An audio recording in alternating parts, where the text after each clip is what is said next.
When my grandfather died, it barely made a ripple in our family group chat. A few obligatory messages. Sad to hear. May he rest. He's with Grandma now. The kind of empty grief you send to keep up appearances. But no one really mourned. Especially not my mom. My grandfather, my dad's dad, was a ghost in family conversations. Mom hated him. Said he was cold, prideful, and stingy. Said he never helped out when we needed it. She once told me he skipped my 3rd birthday on purpose. Just to make a point. I never even knew what the point was. Growing up, I saw him maybe once a year. He'd show up with a check for $50 and a quiet nod. No hugs.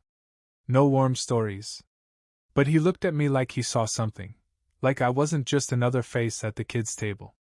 He never said much, but he always asked what I was building or reading. No one else did. Then he was gone.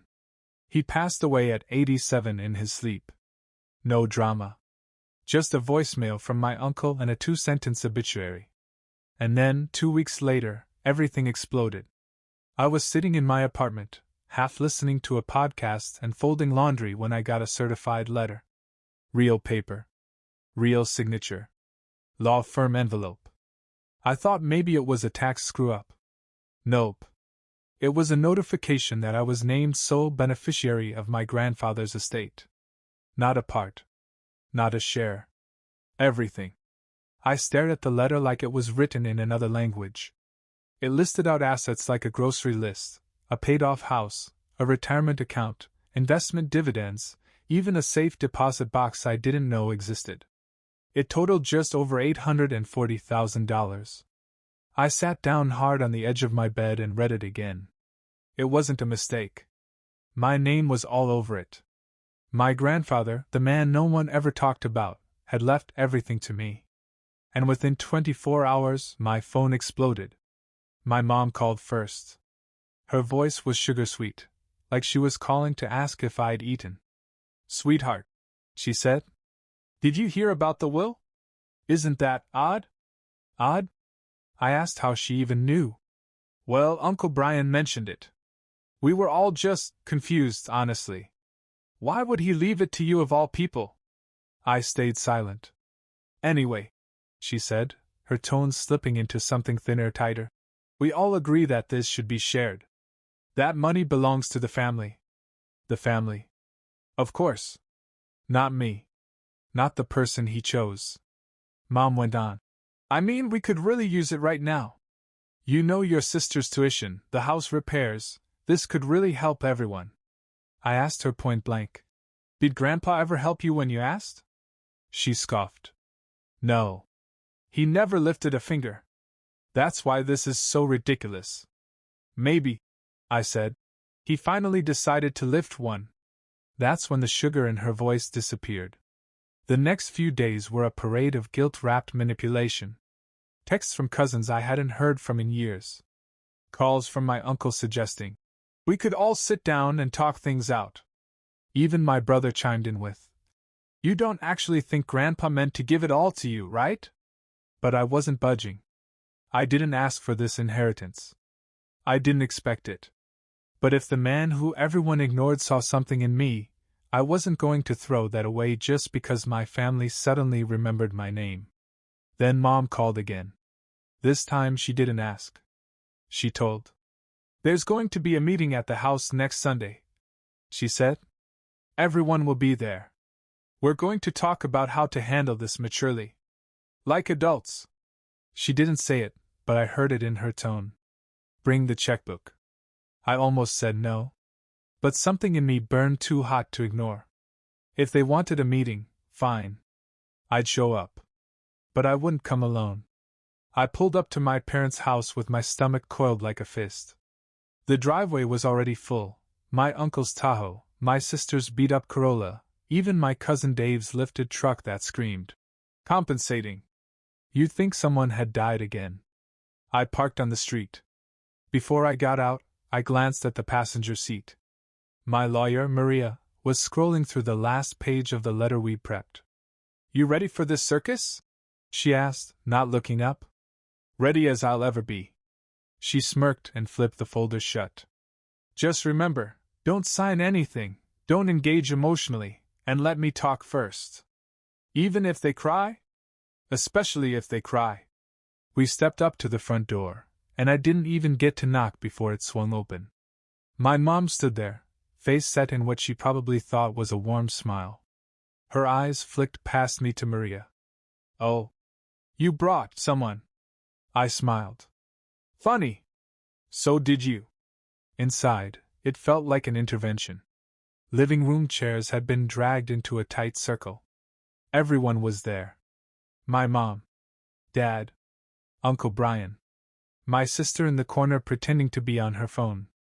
Even my high school art teacher's cousin's husband, or some guy who looked like him, was sitting awkwardly by the fireplace. And then there were the suits. 2 men in stiff ties, briefcases open. A thick stack of papers lay on the coffee table like it was about to be notarized into family history. Please sit, Mom said, gesturing to a chair directly across from the lawyers. I sat. Maria remained standing, arms crossed. We wanted to talk reasonably, Mom began. No pressure. Just clarity. One of the suits introduced himself as Mitch, the family's consulting attorney. We're here to present a document that would allow the inheritance to be transferred into a family-managed account, he explained smoothly. Nothing coercive, of course. Entirely voluntary. My mom chimed in. It's just about fairness. About keeping things together. Grandpa wouldn't have wanted the money to create division. My jaw clenched, but I stayed silent. Mitch continued, sliding the stack toward me. Just a few signatures and everything stays in the family's control. You'll still have access to a portion, of course. But your mother and uncle will be the financial custodians and… Stop, Maria said, stepping forward. The room froze. She picked up the document, flipped to page 2, then 4, then the last. Did you draft this yourself? Mitch looked flustered. Well, our firm worked with… Maria cut him off. This is a coercive agreement with language that implies the signer is mentally unfit to manage assets without oversight. Which, for the record, is grounds for legal retaliation. My mother's face drained. It's just precautionary. We weren't trying to… Trying to what? I finally said. My voice was quiet, but the room heard it like thunder. To take what someone gave me? Because it didn't go to you? Everyone stared at me. Like I was ruining Christmas. Like I was the villain in a movie where I had somehow stolen the plot twist. I stood up slowly, still holding the unsigned contract. Then I placed it back on the table and said what I'd been waiting all week to say. Funny thing, you thought I'd come here alone. Maria smiled, cool and sharp. We're filing a cease and desist. If there's another attempt to manipulate or defame my client regarding this inheritance, we'll pursue legal damages. The lawyers looked like they wanted to sink into the floor. My uncle muttered something about miscommunication. My mom opened her mouth, but no words came out. And I just walked to the door. I didn't ask for the money, I said without turning around. But it's mine now. And I'm done being cornered for what someone else thought I deserved. Then I walked out. But it wasn't over yet. After that circus of a family meeting, things went eerily quiet. No texts from my mom. No passive-aggressive emails from Uncle Brian. Not even a sarcastic meme from my sister, and that was her favorite language. For 3 days, it felt like I'd stepped into a different timeline. One where my family didn't exist. It should have felt peaceful. But it didn't. Because when my family went quiet, it wasn't surrender, it was strategy. Maria told me to expect it. People like this don't give up, she warned. They regroup. They reframe the story so they're the victims. And sure enough, on the 4th day, the narrative campaign began. It started with a Facebook post. My cousin Jessica uploaded a black and white picture of my grandfather, the same man she used to call a grumpy old bat, behind his back, with a caption so loaded it could have passed for a Hallmark war declaration. He always said family comes first. I just wish everyone remembered that. Subtle. Sharp. designed to cut. Within hours, there were comments. So sad what money does to people. Some folks only show up when there's a check involved. Your mom deserves better. None of them tagged me. But I wasn't stupid. The next day, it escalated. My aunt posted something about the tragedy of watching loved ones get poisoned by greed, while my sister quietly removed me from our shared Netflix account. Not blocked, just removed. A petty little digital exile. Then came the group text. Mom, 9:42 a.m. Just want to remind everyone that this isn't about greed, it's about unity. No one's trying to take anything. We're just hurting and confused. I hope certain people remember who raised them. Certain people. Yeah, okay. I didn't reply. Not because I didn't want to, but because I knew what they really wanted, a reaction. Anything to shift the blame. Anything to make me seem unstable or selfish. I refused to play that game. Instead, I documented everything. Screenshots. Messages. I even made a digital folder titled Inheri Drama. Because, hey, if I was going to deal with a family meltdown, I might as well organize it. Maria helped me flag every piece of written pressure. Patterns, she called it. These people don't know how to draw boundaries. They only know how to apply pressure until someone breaks. They were used to me being the one who broke first. Not anymore. That weekend, I did something I hadn't done since the funeral. I visited my grandfather's grave. I didn't tell anyone. Just drove up there alone with a box of black coffee, some silence, and an old wooden box I had built back in high school shop class. It was one of the few times Grandpa had ever looked at me with something that almost felt like pride. He'd run his hand along the edge and said, "Good hands. You build things that last." I remember those words more than anything else he ever gave me. I left the box at the base of the headstone. Not as a gift, but as a message. I'm still building, I told him. And this time, I'm building a life that doesn't fall apart just because people get loud. There was no wind. No birds. Just quiet. The kind of quiet that doesn't ask for anything from you. Unlike my family. On the drive back, I got a call from an unknown number. I didn't answer. A minute later, a voicemail came through. It was my uncle. "Look, we can't keep doing this. Your mother's a wreck. Maybe you don't care, but the rest of us are trying to move forward. Be reasonable. Come back to the table before this gets ugly." Before this gets ugly. That part echoed. It was a threat disguised as a plea. And I knew it meant only one thing. They weren't finished. By Monday, the mask was off. Gone were the passive-aggressive texts and Facebook shade. Now it was just aggression, direct and clumsy. I got an email from a firm I didn't recognize. Legal letterhead. Attached was a formal notice requesting a review of the inheritance distribution, citing potential undue influence and mental decline on behalf of the deceased. In short, they were trying to challenge the will. They wanted to claim that I'd manipulated my grandfather. That he wasn't of sound mind when he wrote me into his estate. That I had somehow stolen the inheritance from the rightful heirs, the same people who didn't even show up for his last birthday. I forwarded the letter to Maria. She called me 5 minutes later. "They're testing you," she said. "It's a bluff. No court's going to believe a single beneficiary manipulated an 87-year-old war veteran into cutting out his entire family unless they have proof. And they don't." Still, she recommended we respond, just to send a message. So we did. The reply was polite but firm. We included the notarized will, the video footage of Grandpa signing it in his lawyer's office, and a short statement. "Any further attempts to dispute this inheritance without legal basis will result in a countersuit for harassment and defamation." That should have been the end. But it wasn't. 3 days later, I got a call from my dad. He rarely called, and when he did, it was either to fix his Wi-Fi or guilt-trip me about forgetting someone's birthday. But this time, his voice was eerily calm. "Your mother wants to try again. A real conversation. Just us. No lawyers. Sunday. Same place. Same place. The last time I walked into that house, they tried to corner me with documents and bad faith smiles. Now they wanted a redo? I almost said no. Almost ignored it. But then I remembered what Maria had told me the day after the ambush.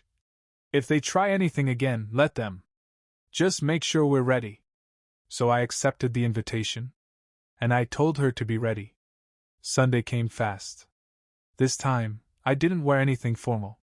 Just jeans, a gray hoodie, and boots. I wanted to look like exactly what I was, the person they underestimated. Again. Maria and I parked 2 blocks away and walked up quietly. She had a tablet tucked under her arm. I had a folder with every printout from the last few weeks. This time, I was ready for anything. The front door opened before I knocked, again. My mom, standing there with a slightly too bright smile. Glad you came. I nodded. She led us into the dining room. Not the living room this time. I noticed the chairs were arranged again, not quite a circle, more like a press conference. At the head of the table were 2 new men in suits. Lawyers. Again. And beside them, sitting quietly with her hands folded? My sister. I glanced at her. She looked uncomfortable. Guilty, maybe? But she didn't say a word. Please, one of the lawyers said, gesturing to the seat opposite them. We just want to present a possible compromise. I didn't sit. Maria stepped forward. Let's see it, she said calmly. They handed her a folder. It was a rewritten agreement, slightly different, more legalese, but the same core message: transfer the inheritance into a family-managed trust, with the money distributed, equitably, under supervision. I looked around the room. Everyone was silent, like they were waiting for a weak spot to appear on my face. Then I smiled. Funny, I said. I brought someone too. Maria pulled out her tablet, opened the camera app, and hit record. She turned to the lawyers. Just so we're clear, you're offering my client a legal document that pressures him to surrender his inheritance under emotional duress, while surrounded by his immediate family? The room shifted. My mom stood. You don't need to record this. Maria didn't even blink. Please confirm on camera that this is a voluntary discussion and that there is no coercion present. The suits fidgeted. One of them started to speak, then stopped. I let the silence settle. Then I walked to the table, picked up the contract, and slowly tore it in half. You don't get to keep trying until you wear me down, I said. I turned to my mom. This is the last meeting. And I meant it. After the second ambush, the silence wasn't strategic anymore. It was just pathetic. No calls. No emails. No cryptic Facebook shade. Just a vacuum, like they'd finally realized I wasn't bluffing.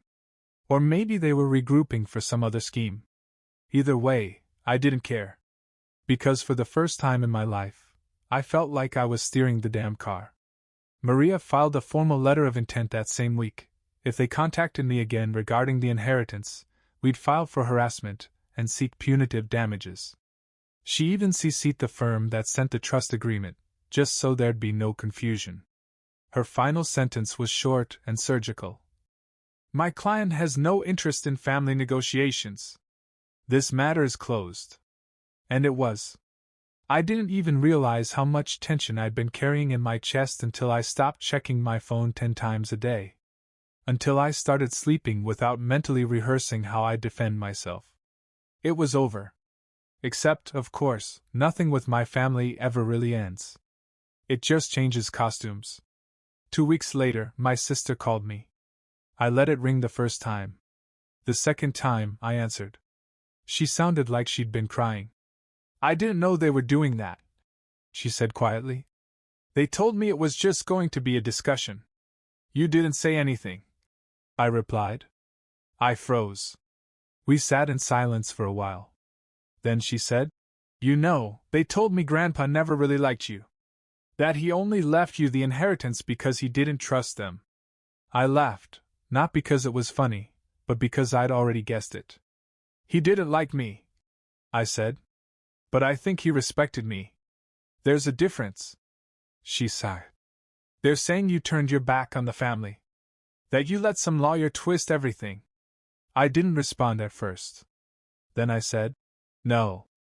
What I did was refuse to let the same people who ignored me for years decide what I was worth. Grandpa made that choice. I just enforced it. She was quiet again. I'm not calling to fight, she said. I just wanted you to know I get it now. And I'm sorry. It wasn't much. But it wasn't nothing either. That night, I opened the folder Grandpa's lawyer had given me after the will was read. I hadn't looked through it much. Too caught up in damage control. Inside were 3 letters. One to me. One to Maria. And one to himself, an old man's summary of his life. I opened mine. It was handwritten. Sloppy but deliberate. You were the only one who never asked me for anything. That's why I gave you everything. People will come for it. Let them. But don't give them your peace. That's worth more than the money. I read it twice. Then a third time. He knew. All of it. I'd spent years thinking he barely noticed me. But maybe all along, he saw me clearer than anyone else did. Not as the black sheep, but as the one strong enough to stand alone when it mattered. I called Maria the next morning and told her I wanted to set something up. Not a lawsuit. Not revenge. A trust. A fund in Grandpa's name. Something quiet. Maybe to support kids who aged out of foster care, kids like my friend Nolan, who got kicked into the world at 18 with a garbage bag of clothes and a list of people who never showed up for him. Maria said she'd help make it happen. That day, I realized something. I didn't win because I got the money. I won because I didn't let them take who I was in the process. By the following month, the story my family told about me had mutated into something almost unrecognizable. Apparently I had weaponized a dead man's will, brought in corporate sharks, and refused to share a cent with the people who raised me. They made me sound like a Marvel villain in a hoodie. The story changed depending on who was telling it. To Uncle Brian I was the greedy one. To my cousins, the ungrateful brat. To my mom's church group I was the lost soul twisted by money. They could call me whatever they wanted. I had receipts. And peace. But still, reputation is a funny thing. Once people start whispering, even those who never met you begin to look at you sideways. So, I stopped trying to correct the narrative. Instead, I wrote my own. Maria helped me set up the fund in Grandpa's name, the WR Foundation. It started small. A yearly grant for trade school tuition, awarded to someone who didn't follow the traditional path but worked like hell anyway. I even wrote the selection essay myself. This award goes to someone overlooked, underestimated, or counted out. The kind of person who isn't the loudest in the room, just the one still standing when the noise dies down. The applications started coming in fast. One of them was from a 19-year-old kid named Jordan who had been sleeping in his car while finishing his electrical certification. He didn't have family. No handouts. Just grit and duct tape. Sounded familiar. I called him personally. I've read your file. I told him. You're getting it. No strings. There was silence on the line. Then a shaky breath. No one's ever just given me anything. Well, I said, I'm not just anyone. And neither was he. A week later, my sister showed up unannounced at my door. I opened it with hesitation. She looked worn down, less like someone who had picked a side, more like someone who realized the whole game was rigged. I didn't know what they were doing at first, she said. And then I did. And I didn't stop it. I said nothing. She continued. Mom still thinks she was right. She tells everyone you'll come to your senses when the money dries up. It won't, I said flatly. I know, she replied. I came to say, I was wrong. And I'm sorry. I watched her for a second. I could see it, the cracks, the guilt, the small, buried part of her that didn't want to be like them. Come in, I said. But this doesn't mean I forget. There. We sat in silence for most of the visit. Sometimes words aren't the bridge, they're just the truce. When she left, she hugged me. The real kind, not the holiday version. I didn't hug back right away. But eventually I did. I wasn't looking for reconciliation. But I wasn't looking to carry every grudge for the rest of my life either. The next morning, I woke up to a voicemail from my mom. She hadn't spoken to me since the last family meeting. Her message was tight. Measured. I heard about the scholarship. I hope it helps someone. But don't think it erases how you treated us. You've hurt this family more than you know. I deleted it without saving. Some people confuse boundaries with betrayal. But I wasn't betraying my family. I was just no longer playing their game. The funny thing about family money is that when you have none, you're expected to be grateful for scraps. And when you have it, suddenly everyone acts like it was always meant to be shared with them.